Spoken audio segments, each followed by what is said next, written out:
চাউলের দামটা দেখছি আল্লাহর মধ্যে পড়ে যাচ্ছে বিভিন্ন দিকে, মানে কমে যাচ্ছে, সহনশীল হয়ে আসতেছে। একবারে পড়ে যাওয়াও ঠিক না, কারণ কৃষকরা তার উৎপাদন ন্যায্য মূল্য পাইতে হবে, এটা আপনারা বুঝতে পারেন। গমের প্রতি আসলে আমাদের বিশেষ করে মধ্যবিত্ত সমাজে আমরা বলতে গেলে সকলেই প্রায় একবেলা রুটি খাই। আগে কিন্তু 3 বেলায় বাংলাদেশের মানুষ ভাত খেত। তো এক্ষেত্রে আমাদের গমের চাহিদা বছরে বর্তমানে কমপক্ষে 70 লক্ষ টন, কিন্তু আমাদের দেশে আভ্যন্তরীণ উৎপাদন হচ্ছে 10 লাখ টন, বাকি 60 লাখ টনে কিন্তু ইম্পোর্ট করে। এবং ইম্পোর্ট বেশিরভাগই কিন্তু বেসরকারি। সরকারি পরিমাণ যে ইম্পোর্টটা আমরা করি সেটা কিন্তু কিছু পরিমাণে আমরা ওএমএসে দিই, বাকিটা আমাদের রেশনিং আছে, পুলিশ আছে, মিলিটারি আছে, আনসার আছে, জেলখানা আছে, অন্যান্য জাতীয় দিই।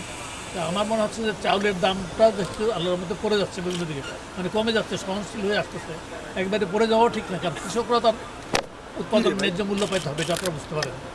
আমরা ওইদিকে কিন্তু খুব কেয়ারফুল, যাতে কৃষকরা যাদের ন্যায্য মূল্য পায়, তারা যাতে উৎপাদনে যাতে তারা উৎসাহী হয়। সুতরাং ওটার দামটা যদি তোমার আরটু কমে আসে, আটার দাম ইনশাল্লাহ কমে যাবে। আমাদের খাদ্য গোদাম একটা নির্মাণাধীন আছে, নর্মাল খাদ্য গোদাম নির্মাণাধীন আছে।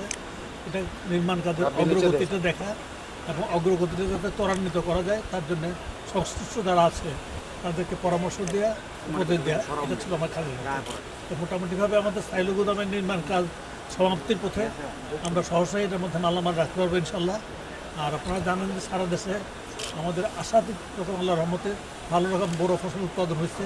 সুতরাং আমরা বিভিন্ন জায়গায় যাতে মালামাল রাখতে পারি, বিশেষ করে আপনাদের নারায়ণগঞ্জে আমাদের নদীর ওই পারে একটা গমের গুদাম আছে, সরকারি আর কি। প্লাস এই পারে চালের গুদাম আগে থেকে ছিল, সিএসডি ছিল, প্লাস একটা সাইলো করলাম, প্লাস আরও যেতেছে। বান্ডেল থাকলে প্রতি সেনমানিতে টাকা বাঁচবে। বিকাশ সেনমানি বান্ডেল কিনে জিতুন প্রতি লেনদেনে। ইনশাল্লাহ আপনাদের এখানে মজুত করার জন্য একটা ভালো জায়গা, এবং গোটা দেশের সাথে এটা যোগাযোগ ব্যবস্থা অত্যন্ত ভালো। নদী পথে চলাচল করা যায়, আপনার সড়ক পথে চলাচল করা যায়, এবং একটু ইয়ে করলে আমরা রেলপথে সব ইয়ে করতে পারবো, যুক্ত হতে পারবো। চালের দাম ব্যস্ত ছিল, আবার কমে গেছে, অনেক কমেছে। বাংলাদেশটা আপনার আজকে থেকে আজকে কাগজই আছে, অনেক কমে গেছে। জি, বর্তমানে সিভিল এটার মধ্যে আমি বলি, নিশ্চয়ই আমি সাথে আমরা যদিও বাণিজ্য মন্ত্রণালয় করে, কিন্তু আমার সংশ্লিষ্টতা আছে, চালটা আমাদের থেকে নেয়। আর টিসিবি বর্তমানে বাণিজ্য মন্ত্রণালয়ের যিনি মাননীয় উপদেষ্টা আছেন, তিনি আমি প্রচুর ভুয়া কার্ড ছিল, এইগুলিকে বাতিল করে আবার নতুনভাবে দেওয়ার জন্য ব্যবস্থা করেছেন। নতুনভাবে আবার নতুন স্মার্ট কার্ড দেওয়ার ব্যবস্থা করেছেন। আমার মনে হচ্ছে যে যেটুকু একটা পরিবর্তনের জন্য যেটুকু ইয়ে হয়েছে, এর ইয়েটা হবে না, নতুনভাবে আপনারা পাবেন, ভালোভাবে পাবেন।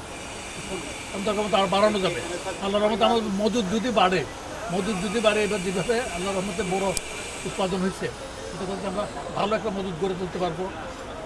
সেই মজুদ যদি গাড়ি অন্য ফসলগুলি যদি ভালো হয়, ভালো মজুদ থাকলে ক্রমান্বয়ে এগুলির মাধ্যমে আমরা যে পাবলিক ফুড ডিস্ট্রিবিউশন সিস্টেম যেটা আছে, আপনার খাদ্যবান্ধব কর্মসূচি বলেন, ওএমএস বলেন, টিসিবির মাধ্যমে ওএমএস বলেন, এগুলি আরও বাড়াতে হবে। যেটা আছে চলমান আছে, এটাকে আরও বাড়াতে হবে। আমরা তদন্ত করাচ্ছি এটা, এই ব্যাপারটা সম্পর্কে প্রকৃতপক্ষে এটা অস্বীকার করা হচ্ছে যে এটা ইয়ে না। তা সত্ত্বেও আমরা বড় বড় যে মিলগুলি আছে, মডার্ন মিল যেগুলি আছে, এগুলি আমরা তদন্ত করাচ্ছি যে ব্যাপারটা যথার্থ কিনা। যদি হয়, এটা যদি না করা হয়, সে ব্যাপারে আমরা ব্যবস্থা নেব।